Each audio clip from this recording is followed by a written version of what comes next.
ঋতব্রত ছিল, সবাই ছিল, সঞ্জীবন ছিল, নওয়াজুজ্জামান ছিল, অরূপ রায় ছিল, মদন মিত্র ছিল, ফিরহাদ হাকিম ছিল, অরূপ ছিল, চন্ডিমা ছিল, মন্ত্রী চন্দ্রনাথ সিনহা ছিল, সবাই ছিল।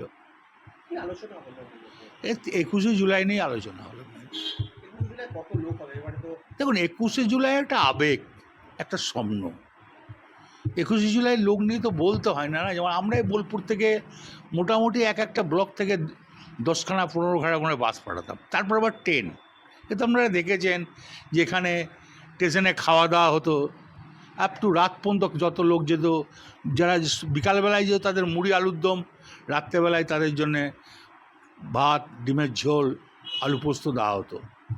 প্রত্যেক station, Bolpur station, Amodpur station, Sainthia station, হ্যাঁ, এইভাবে তো চলতো। এইবারে 21শে জুলাই তো 3 থেকে 4টি জায়গায় হবে এবং সেই জায়গায় 3-4 জায়গায় হবে কিনা আমি জানি না। কংগ্রেস বোধহয় একটা করবে শহীদ মিনারে, আমরা করব গান্ধীর ওখানে।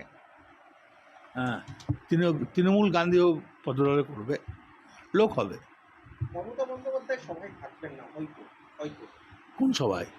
21শে জুলাই যে সভা, আপনাদের যে সভা হবে, কি বলবেন? এলে ভালো করবে, কেন আসবেন না? উনি আসতে পারে, কেউ মানা করবে না তো, উনি তো আসতেই পারে। তৃণমূলের সবাই আসবে, তো ক্ষতি কী আছে? আমরা তো সবাই মিলেই তৃণমূলটা করেছি। দলটা যখন করি, যেদিন দল হবে সেদিন শোভনদেব চট্টোপাধ্যায়, পঙ্কজ ব্যানার্জি, গৌতম বসু, মুকুল রায়, জ্যোতির্ময় মল্লিক, বাণী সিংহ রায়, তনমেশ ঘোষ, আমরা কিন্তু সবাই প্রেজেন্ট ছিলাম। খন্দেকার, আমরা কেউ না প্রেজেন্ট ছিলাম না। কি ক্ষোভ কালকে কলকাতায় দেখা গেল আপনি মিটিং এর পর? খুব নয়, দলটা খুব কষ্ট করে এনেছিলাম, সিপিএমকে তাড়িয়েছিলাম। তার দলটা কি করে চলে গেল, কার জন্যে চলে গেল? আমি অন্য কাউকেও কিন্তু দায়ী করব না, আমি মমতা ব্যানার্জিকে দায়ী করব। মমতা ব্যানার্জি জেগে ঘুমোলে কি আর সাড়া পাওয়া যায়? কেন মমতা ব্যানার্জি দলটা এই অবস্থা করলো? যে দলের সুপ্রিমো ছিল, তো দলটা আস্তে আস্তে কিসের আইপেক? আইপেক কী করবে? আইপেক কোনো সংগঠন করতে পারে? আইপেকের দ্বারা কোনো সংগঠন হয়?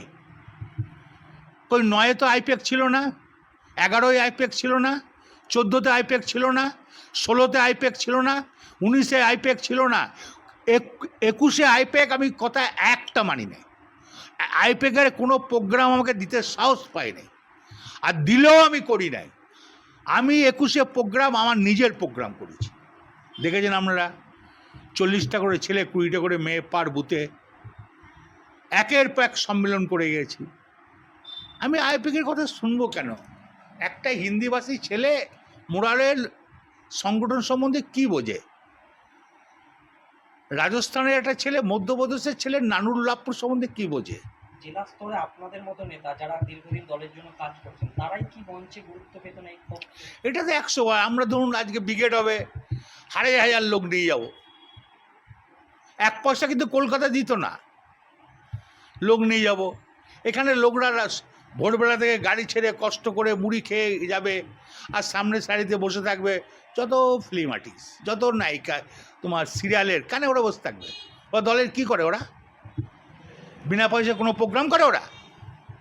হ্যাঁ, শতাব্দী ঠিক আছে, সায়নী ঠিক আছে, কাকুলি ঠিক আছে, যারা পুরনো তারা ঠিক আছে, শতাব্দী দলের জন্য করে, যেখানে পাঠায় সেখানে করে। কাকুলি আজকের নয়, 40 বছর আগেকার কাকুলি, দল তৈরি করা দেয় কাকুলি আছে।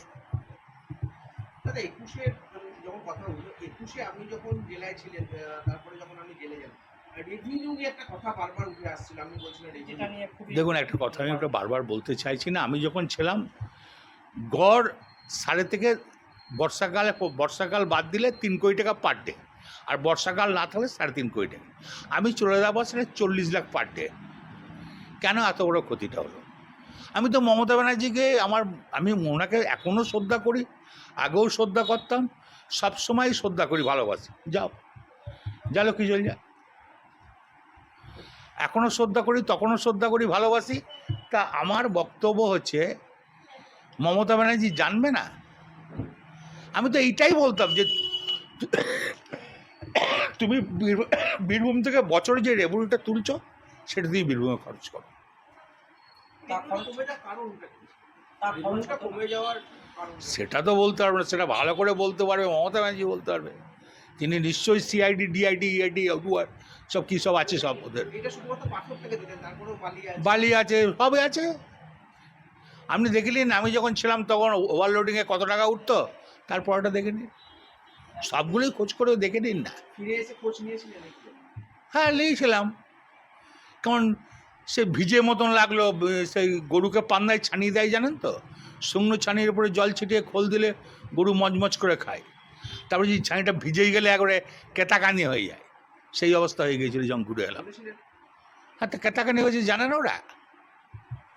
অ্যাকচুয়ালি তাহলে একদম মানে আমার জেলা কেন, সব জেলার রেভিনিউ খবর লেখেন। সুপ্রিমো মমতা বন্দ্যোপাধ্যায় মমতা ব্যানার্জি যে কানে দেখে চোখে শোনে, ওনাকে আমি প্রচণ্ড ভালোবাসি, উনিও আমাকে ভালোবাসে। এখনও বলছি যদি বুদ্ধিমান হয়, ওনাকে আমি বলেছিলাম সবাইকে ডাকুন, ডাকলো না কেন? ওনাকে তো বলেছিলাম সবাইকে ডাকুন, ডাকার সাহস নেই কেন? আমি তো জেল খেটেও তো পালিয়ে যাই না অন্য দলে। এখনো উনি যদি এদিকে চলে আসেন মানে বুদ্ধিমানের কাজ করবেন। আমি যে রামপুরহাটে যে সভাটা হলো, যার টাকা দেওয়ার কথা ছিল প্রত্যেকটি ব্লককে সে দিল না, আমি ধার দেনা করে দিলাম, সেই ধার দেনার টাকা এখন আমাকে দিয়েছে? লোকে তাকেদা করছে। আমার কন্ডিশন জানেন না, যে আমার সব সিজ হয়ে আছে, আমার কীভাবে কষ্ট করে আমার সংসার চলছে। আপনারা তো জানেন, লোকাল সাংবাদিক, আমার সেই আবল তাবল আর আমার সেই ফুটুনি আছে, আর আপনারা জানেন না। রথের দিন আজ কি বলবেন? আজকে রথের দিন বলবো পশ্চিমবাংলার মানুষ জগন্নাথকে বলবো, হে বাবা জগন্নাথ, তুমি সবাইকে ভালো রাখো, শান্তি রাখো, সুস্থ রাখো, জয় জগন্নাথ। পৌরসভা এবং পঞ্চায়েতগুলো ইতিমধ্যেই হাতছাড়া হয়ে যাচ্ছে। হাতছাড়া হলে ভুল হবে, ইলেকশন বহু দেরি। আমি মনে করি এই পঞ্চায়েতের প্রধানকে নিয়ে, এই মেম্বারকে নিয়ে কাজ করে নেওয়া উচিত।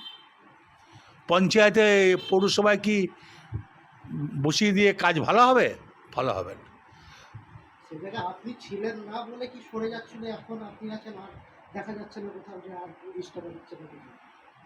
দেখুন, ইস্তফা দিলে আবার বলছি সব কাজ কিন্তু ভেঙে পড়বে। ইস্তফা না দিয়ে এসডিও বিডিওরা কাজটা ভালো করে করাতে পারে।